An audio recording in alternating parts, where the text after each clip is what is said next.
Welcome home to USA Global TV and Radio, a place where dreams take flight, with authentic storytelling, diverse perspectives and meaningful conversations, where global stories unite and bridges are built beyond all borders. Discover world-class education, entertainment, hope and inspiration. Together, we're building bridges worldwide. Subscribe to our channel, USA Global TV. Download our app, USA Global TV.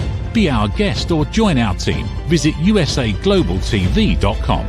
Thanks to our founder and executive producer, Dr. Jacalyn Kerbeck. Music score by Yeffy Tang from Cloud Road Music. Voiceover artist Mike Porter. Creative direction by Paul Garcia. USA Global TV and Radio, your home for global connection. All rights reserved. This video and its contents are the exclusive property of USA Global TV and Radio. Unauthorized use, duplication or redistribution in any form is strictly prohibited. Get ready for Talking Heads, the show where expert insights meet world-class education, entertainment, hope, and inspiration. Brought to you by USA Global TV and Radio. Meet our distinguished presenters. From the great state of Texas, longevity expert, award-winning author, publisher, and distinguished Toastmaster, Red O'Loughlin. From London, England, soul heart awakener, novelist, vocal coach, and artist, Dr. Madeline Chan. Also from England, the Harley Street stress expert, therapist, ambassador for peace, and speaker, Carolyn Heward. And from Australia, ICF PCC credentialed coach, entrepreneur, and leadership coach, Mariska Dupria. Experience their expertise, connect with their wisdom, and transform your perspective. Watch Talking Heads on the USA Global TV and Radio Network. This video and its contents are the property of USA Global TV and Radio. All rights reserved. Terms and conditions apply. Visit usaglobaltv.com for more details.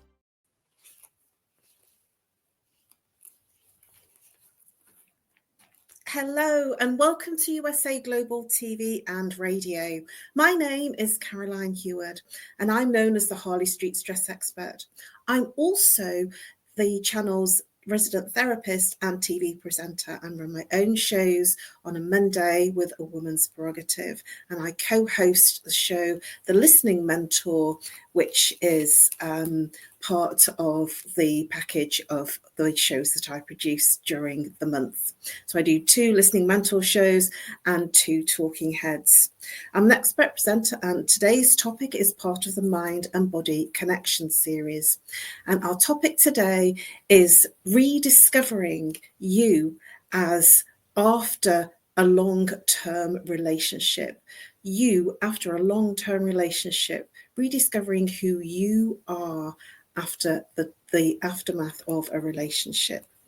So when you are rediscovering and looking at what didn't work, when you become alone for the first time after a long-term relationship, there is challenges in terms of working out who you are and who you represent and what you like and what you don't like, what your identity is, what you stand for.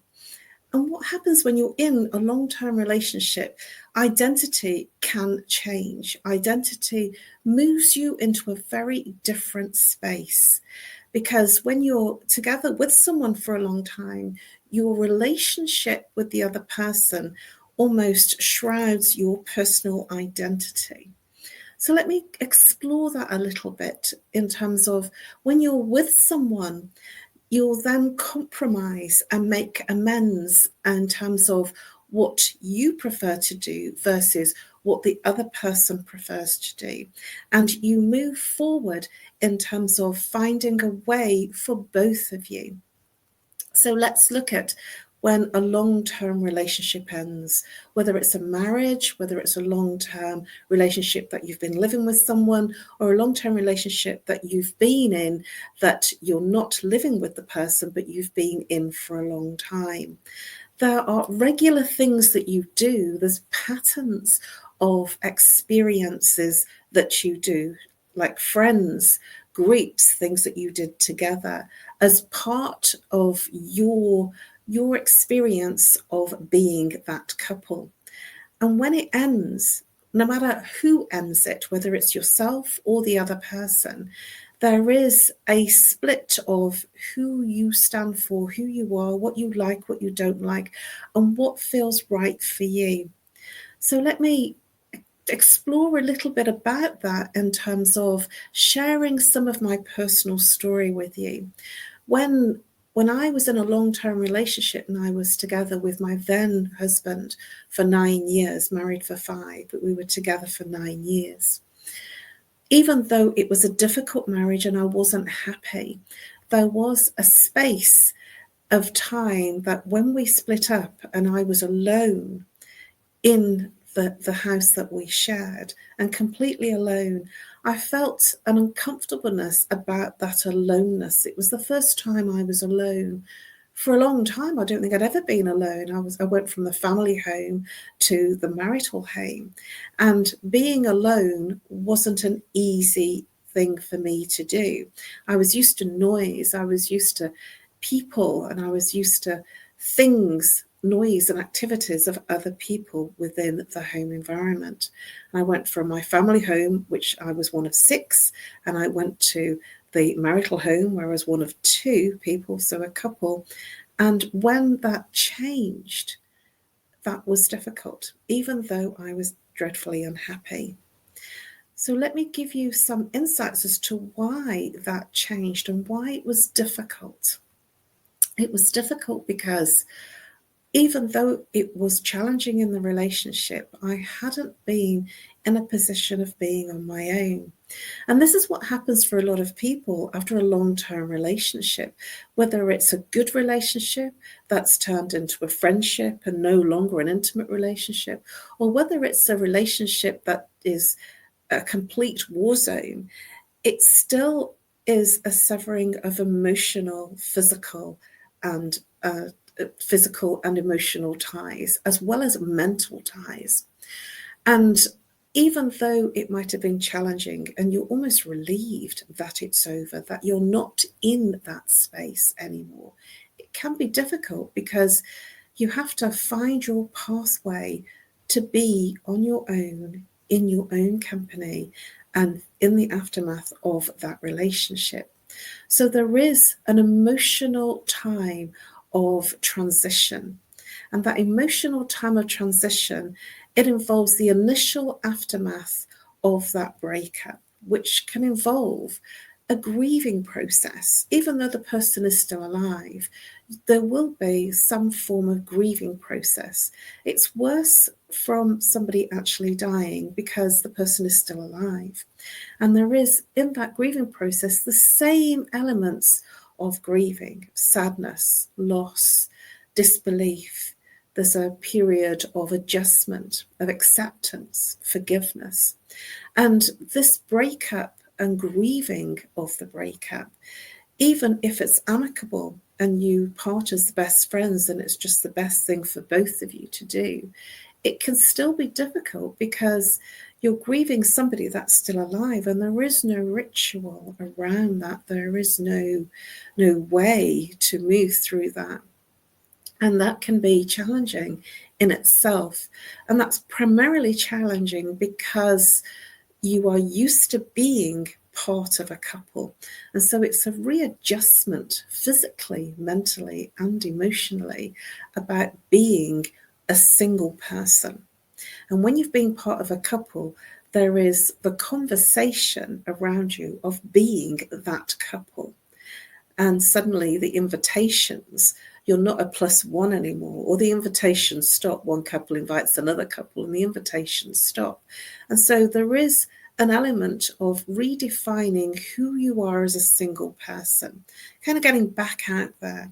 Before you do get back out there, it's important to have some recognition of how to move back out there, how to be yourself in your new world of being single. Because if you've been together for a long time, especially as I was with my then partner when I was married for 9 years, that was almost a decade. And by the time we were actually divorced, it was over a decade. And times had changed, times had moved on. when I first met my then husband, there was no social media to speak of as it is today. I met my then husband back in 1996. And so there was no Facebook, there was no Twitter, there was no YouTube, there was no social media and social platforms and online connectivity in the way that it is today. I remember getting my first mobile in 1996, and that was an achievement because I'd kept away from getting a mobile because I didn't need one. And he persuaded me to get a mobile. And I remember sending my first text message in the early noughties. So even though it doesn't sound very long ago, it was a huge change for me to be single again. And many things had changed. There was so much more online activity. And so in that breakup, in terms of adjustment, there was a mental adjustment as well as a physical one. And I chose, and this won't be the same for everyone, I chose not to do online dating because I wanted to meet people in the reality world. I was very much a social person, and so I did the social things. I had a good social network, and I got back out as a single person in the social environments of friends and the social environments that I was a member of, and in groups of friends and activities. But the breakup, the first thing to acknowledge is to accept it, accept that it didn't work, accept and acknowledge that the breakup is final. And in that acceptance, and it can take some people quite a while to accept that the breakup has been the breakup. And in doing that, there is a form of stigma in terms of anybody coming out of a long-term relationship that didn't work. There is also the pressure of financial adjustment, where you were sharing a home with another person, or maybe a family if you had children, and then you are then isolated on your own and having to manage all of the bills on your own and all of the additional costs of running your own home without being part of a couple. So there is a financial adjustment to make, as well as an emotional one about the breakup. And there is also a physical adjustment in terms of moving what was your home and moving to a place that feels safe, comfortable, and feels good for you to be in while you are processing the breakup, while you are adjusting, and while you're moving through that grieving process. Now, many people move back to their parents, move back to the family home. Many people move in with friends, and they land up from a home of their own where they were the man or the woman of the home, and they move into a home where they're they're in a bedroom on their own, in a box room, in their family home, or even sofa surfing. So there is a physical adjustment to make in terms of finding your way through what's right for you. And there is no right way to move forward. There is only your way of moving forward. And your way is the right way. Nobody can tell you how to do it. I didn't move back to my family parents' home. I stayed on my own, and I got through that challenge of being on my own by adjusting to solo life. And that's the big key here, to adjusting to coming from being a couple to being a person that's single and has an individual identity. Many times we lose our identities within that couple. And so in order to find our way forward, it's about finding a pathway to feel comfortable to do things on your own, to do things where you're going out and doing things with friends as a single person and not as part of a couple. And that can be a huge, not only physical, but emotional and mental adjustment as well. It's important to feel comfortable to feel, whatever it is that you feel, to be okay with whatever emotions come up. even if the relationship wasn't working and you may have parted as friends, or it may have been acrimonious. However the breakup was, it's important to be able to feel safe, to acknowledge and to feel comfortable in the emotions that you feel, whether it's anger, sadness, loneliness, whether it's frustration, anxiety, whatever it is that you're feeling, to allow whatever feelings come up, that it's perfectly okay, whatever you are feeling. Now, there is a level of anger when a breakup happens, because that is part of the adjustment, and anger is part of the grieving process. And my invitation to you is to allow yourself to feel whatever it is, even if it's anger. But my caveat on that, or my invitation to you, is if you are feeling anger from wherever you are feeling it, is to process the anger in the way that's more acceptable and more manageable from a therapy place. Many people will vent their anger onto others, and then they feel better because they've released the anger. This is not good for you or the other person that you are venting your anger at. And more importantly, it's not great to go forward and find anger in that strategy of venting at others so that you feel better. That's called, in the therapy world and counseling world, transference, where you are angry about some things and you are transferring that anger to someone else. And when you're transferring that anger, you are feeling better because you have got rid of the anger. But that doesn't make the situation better. That only alienates those around you that are there for you, that are in your space, and that alienates the relationships that you have gone to and makes your experience of your moving forward much more difficult. So the power of perspective, when you are in the aftermath of that long-term relationship, moving forward, it's important to recognize that it was part of your journey. You can't deny it or decry it. It was part of your journey and part of your process of gaining learnings and wisdom and growth. And just going back to my personal story, although it was very challenging, I was actually living in Birmingham at the time in a family home, and I moved to London. It took me 3.5 years before I made the move from one city to another. And it was a huge deal because I was giving up my social life, my friendships, my activities. I was giving it all up and moving in with the person that I loved, that I wanted to marry. And that was huge. And because I gave up my life and I moved to a new city, I had to start again.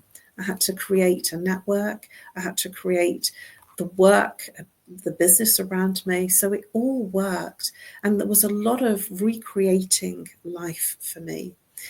And I did recreate life. I created communities. I belonged to various different professional groups, and I moved into activities and friendships and circles that gave me a really big life. And I made my life in London. And then the marriage collapsed. And I'd made so much life of my new life in London that it was difficult to give it up. I'd created a business there. I developed a practice in Harley Street there. And it was really hard to walk away from my new city. And this is what can happen, that we can move towns, cities, countries, and we can set up a new life. And that's even more challenging when we do that and we find that we haven't got something to go back to because we've recreated a new life. And that was one of the reasons why I stayed in London. And I stayed in London from 1999 to 2023. So I stayed there for a much longer time than I was married. I was longer there single than I was married. So what is this saying? is that I moved into single life in the way that was right for me. And it was, the challenges were right there in front of me. And this is what can happen, that it's very easy to retreat back into your old life. But what about creating a new one in your new environment rather than going backwards? Sometimes the finances make it difficult and challenging to do that, or your location or your work make it difficult. The perspective I want to offer you is creating a life after a long-term relationship that rediscovers who you are, that rediscovers, and it's an adventure rather than a trauma. It's an adventure of looking out for who you are, rediscovering who you truly are versus who you became in your long-term relationship. So what I'm looking at here is inviting you to reframe how you are looking at the breakup of your long-term relationship, whether you were in a marriage, whether it has some legal implications, or whether you were in a long-term living with the person or a long-term relationship where you were living apart. Look at it as it was an opportunity for you to grow. Sharing a little bit about my story again, I would never have moved to London if it hadn't have been for the marriage. And so I have a lot of gratitude for the fact that I moved from one city to another and the opportunities that it gave me in terms of my work and opportunities to experience different things that wouldn't have been possible if I'd have stayed in my hometown with the family, and different opportunities of being able to work and train and do things that wouldn't have been possible in my locality within the family environment. And so I looked at all the things that were possible that I was able to do that I didn't do and I wouldn't have been able to do if I'd stayed and gone back to the family home. So looking at this as an opportunity for your growth, an opportunity in terms of looking at the positives of your life changes. And when you're looking at the positives of your life changes, you're then on the path to rediscovering yourself. You're on the path to reconnecting with your personal identity, because we do lose our identity as being part of a couple.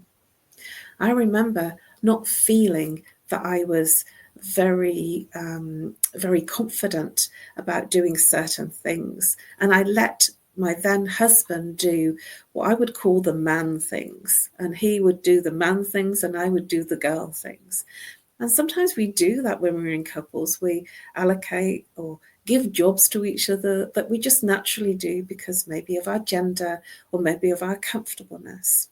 And I remember not feeling very comfortable to do technical things at that time. And my then husband was very much a technical person. He was very much into the technology and brought me quite a long way in terms of exploring and developing my own needs, personal needs for technology within my business and my work. So I have a lot to be grateful for to him.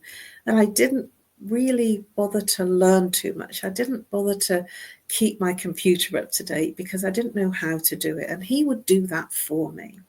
And so there were roles that we played and roles that we got into. And I had to learn how to do those things. And so I did call upon friends that would spend hours trying to sort out a virus on my computer and didn't feel very comfortable in doing that. And I thought, I have to be independent. I have to be able to sort this out myself. And if it has a cost to it, then I just have to sort it. But I was quite an independent person. So there is a struggle when you become a single person out of that relationship as a couple, and being a single person out of that relationship. It may be about learning new skills and new talents that perhaps you thought that you weren't good at, but you find your team and you build a team of people around you, either friends where you do a swap or an exchange, or you actually find the right companies to work with. And I'm going to give a little bit of a shout out here because it's something that has really helped me along the way with technology. And there was, when I was struggling, I was Googling, and it said there was, I actually was Googling, I want someone to talk me through it.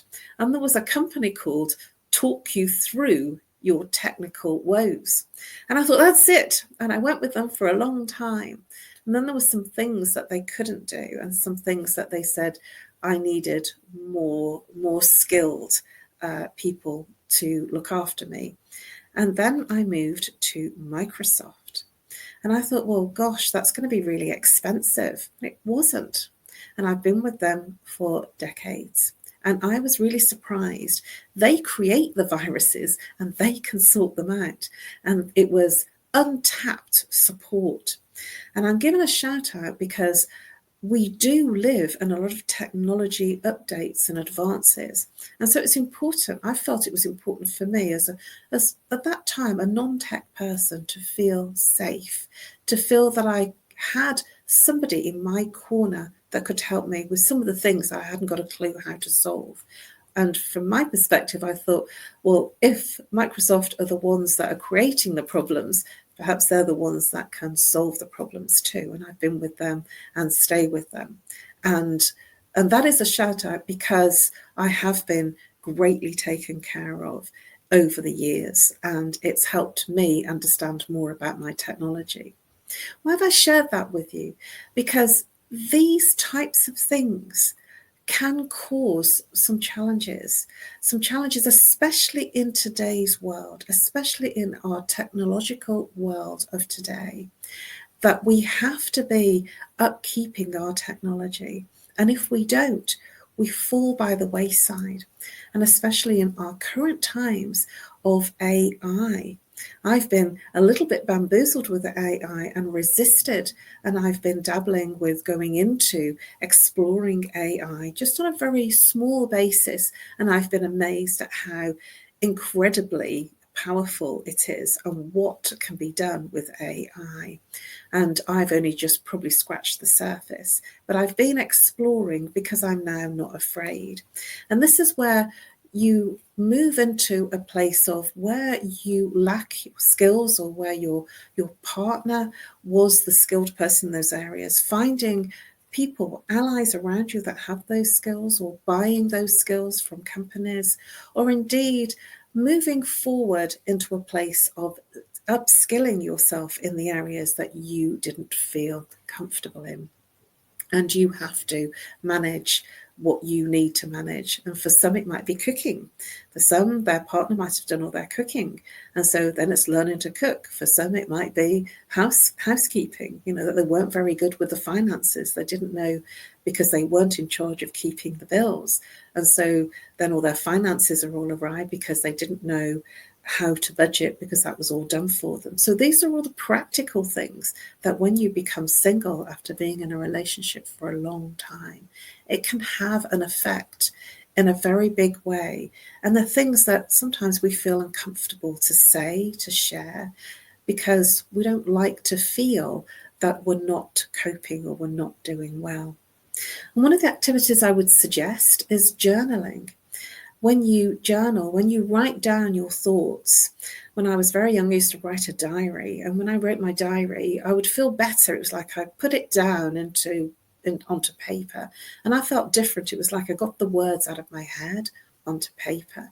So journaling, I feel, is a really good practice to do, to get it out of the thinking and the analysing and what's going around in your mind, to being on paper, so it moves you into a place of inner peace.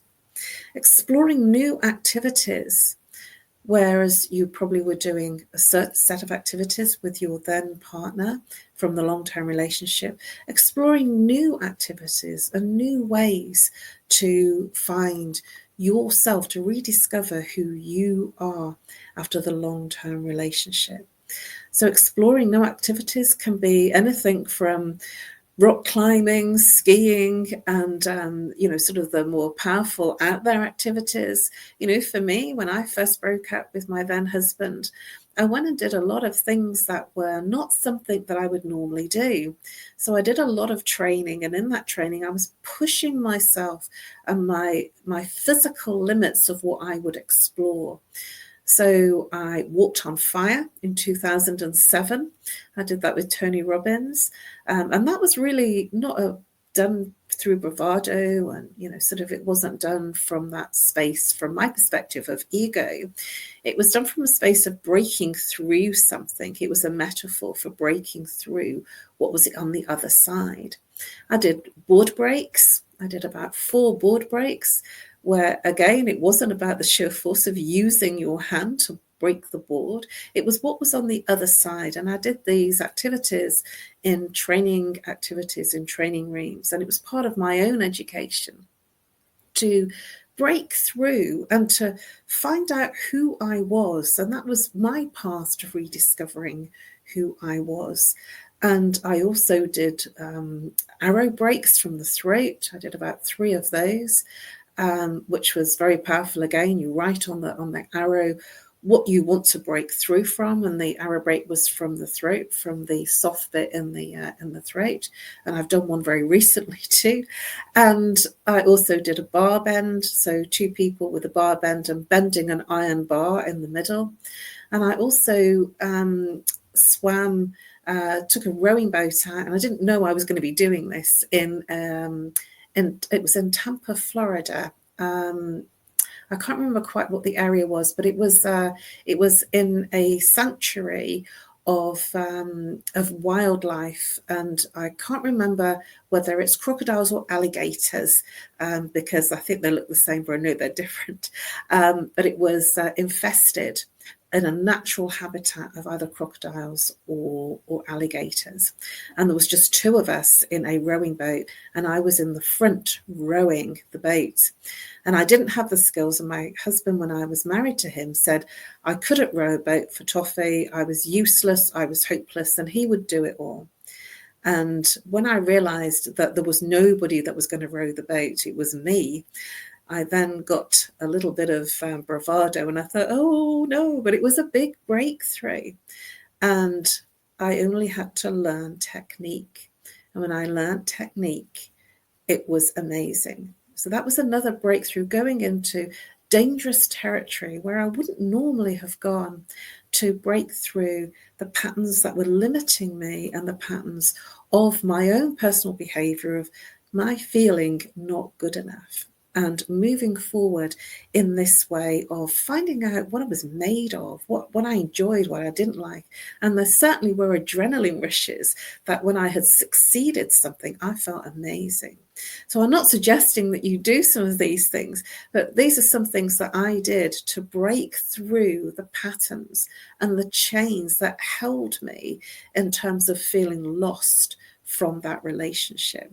And I also did a big jump from a crane down into a soft mat. I think it was a 15-foot jump, and that was part of my master's in NLP. And so I did all of these things within a training environment, so there were people around looking after us. And at the same time, these were things that I did to move through. And the power of the mind is quite incredible. That I rediscovered more about me than I actually knew about me. And last year, and I still have to post this up, I've got a friend that's taken videos and pictures, I walked on glass, broken glass. And it was something that I'd seen done, and I was very anticipatory of not wanting to do it, thinking that is just not on my radar. That is just looking too dangerous for me. But I did it. And it was incredible.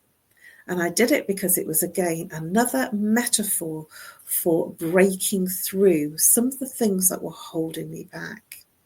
As I said, I'm not suggesting that you do some of these daredeviling, crazy things, but I actually shared that I was doing some of these things after my breakup with another colleague that's on this TV global channel. And she was quite in awe of some of the things that I'd done, and I'm in awe of some of the things that she does. But the glamour of it all was that we were sharing some of our transformational things that we do that move us forward to reinventing, recreating, and rediscovering who we really are. And I certainly rediscovered who I really was when I walked on glass last year. The other thing that I would suggest is taking solo trips. And again, a personal share that I wouldn't for some time, and I used to go to concerts with friends and with my then partner.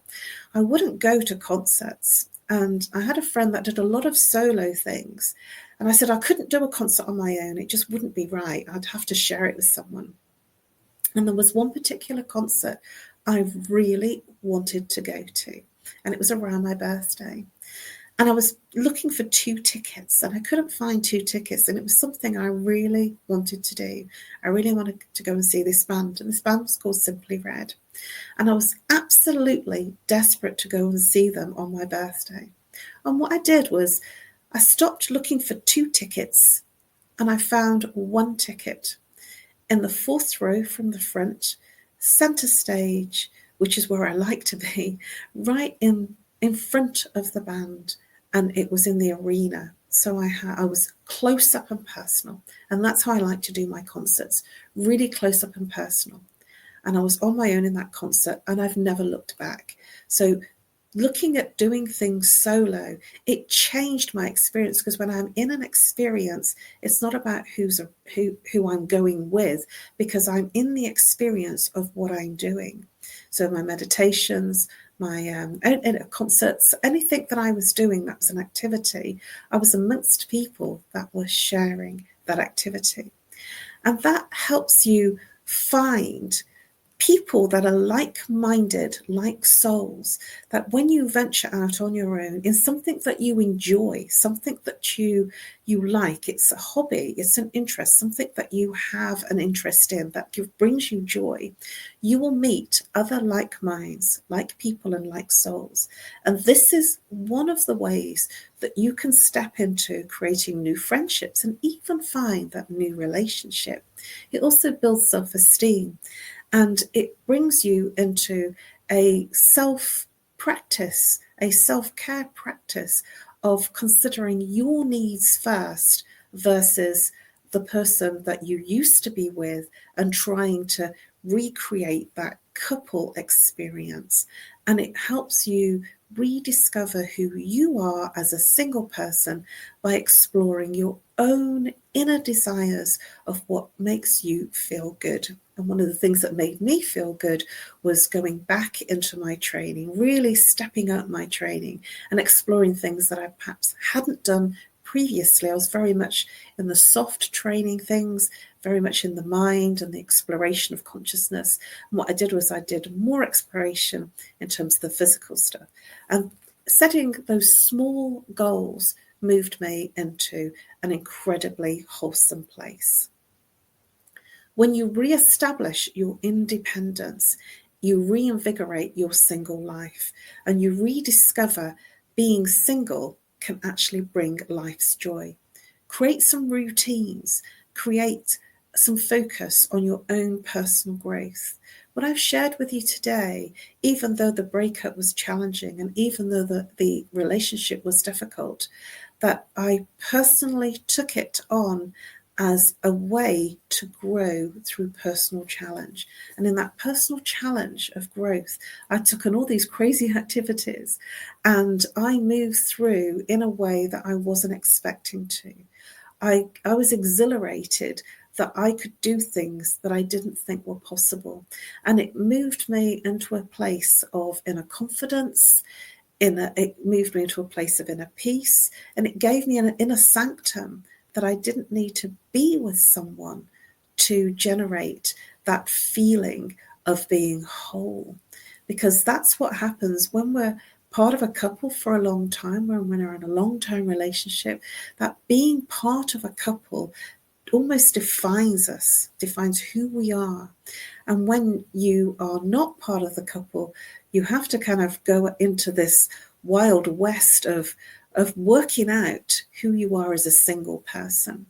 And that rediscovery is a journey, and it's a journey of self. And that journey isn't about hopping into the next relationship. Find out who you are, what you like, what you don't like, how you like to spend your time, what foods you like, what restaurants you like to go to, because it might be different from the types of things that you did with your relationship in the long-term relationship. Approach dating again from a place of comfort. Approach dating again from a place of knowing who you are and knowing what feels right for you. And you will meet and find the right people that make you feel good, that are making you not feel whole, but it will be one whole person meeting another whole person. So some key takeaways: healing, rediscovering, and some words of encouragement. Life is a healing and evolving journey. My call to action is to plan a solo date and stay positive. Stay positive in your journey after your long-term relationship. The aftermath of rediscovering, moving forward and rediscovering you is a journey of self.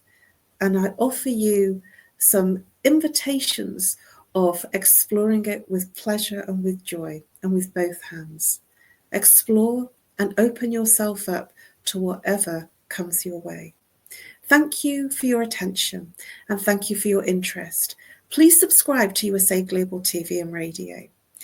You can find all of my Talking Heads episodes under the playlist Talking Heads under the various years. Please do reach out if I may be of service to you. You can contact me on nomorestress@live.co.uk or call me on, if you're international, +44. If you're local, 07523 120 189. I look forward to helping you break through the patterns that are creating your stress, and I can help you break through the blueprints that create your repeating patterns of stress. So let me help you bust your stress.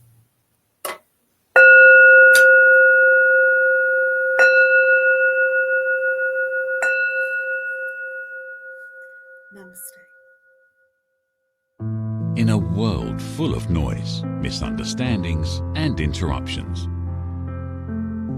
master the art of listening with Dr. Jacalyn Kerbeck.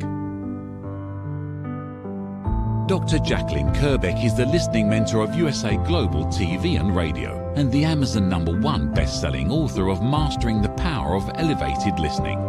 Elevate your listening. Elevate your life.